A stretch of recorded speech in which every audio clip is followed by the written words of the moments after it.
Jadi itu kan dukungan tuh. Nah, siapa penjaminnya? Yang menjamin Pak Sandi. Jadi uangnya bukan dari Pak Sandi. Itu ada pihak ketiga yang mendukung. Kemudian saya menyatakan, saya ada suratnya, surat pernyataan hutang. Saya yang tanda tangan. Dan di dalam surat itu disampaikan apabila pilkada kalah, maka saya berjanji, saya dan Pak Sandiaga Uno berjanji mengembalikan. Apabila kami menang pilkada, maka ini dinyatakan sebagai bukan hutang dan tidak perlu, berarti selesai. Makanya begitu pilkada selesai, menang, selesai. Katanya Pak Anies tidak akan melawan Prabowo di Pilpres. Sebenarnya sederhana, Pak. Saya sampaikan pada waktu mulai bekerja bahwa saya akan fokus di Jakarta 5 tahun. Sesudah pilkada 2017, itu ada Pilpres 2019. Saya sampaikan, saya tidak akan tengok kanan kiri, saya akan full 5 tahun di Jakarta. Karena itu saya tidak akan mengikuti Pilpres. Walaupun pada saat debat pertama, debat calon gubernur loh, pertanyaan pertama dari panelis itu begini, Pak Anies, apakah Bapak akan maju Pilpres atau tidak? Loh, ini lagi debat gubernur ditanyain Pilpres. Saya bilang, no, saya akan di Jakarta. Dan itu rekamannya ada, namanya juga debat kan, dan rekamannya. Jadi sesederhana itu.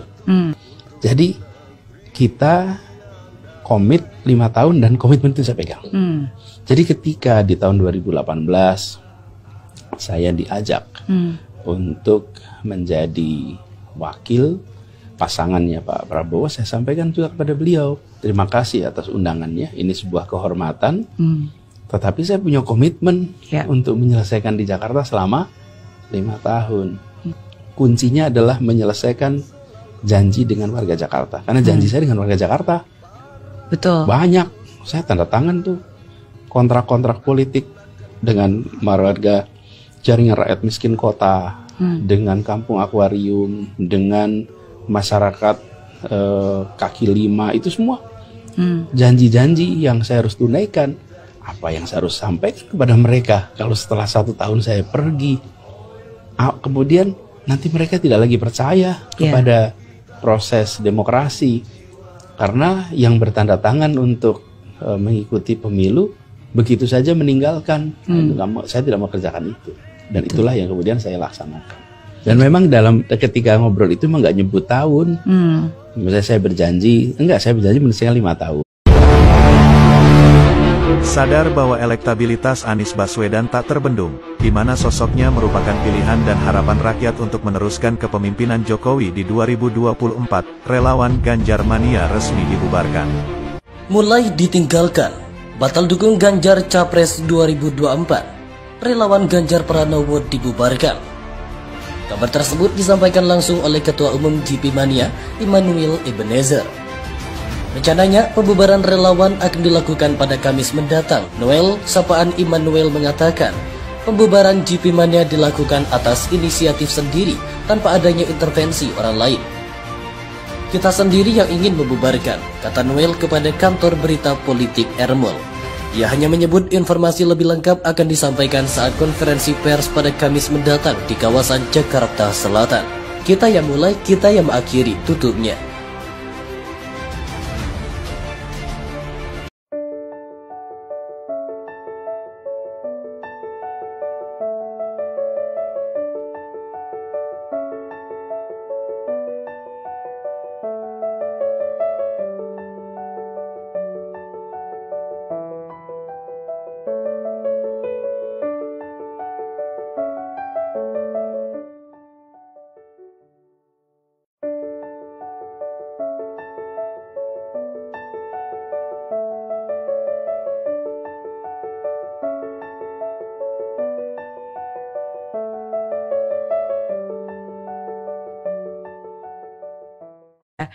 Itu yang pertama, hutang janji. Yang kedua, hutang 50M.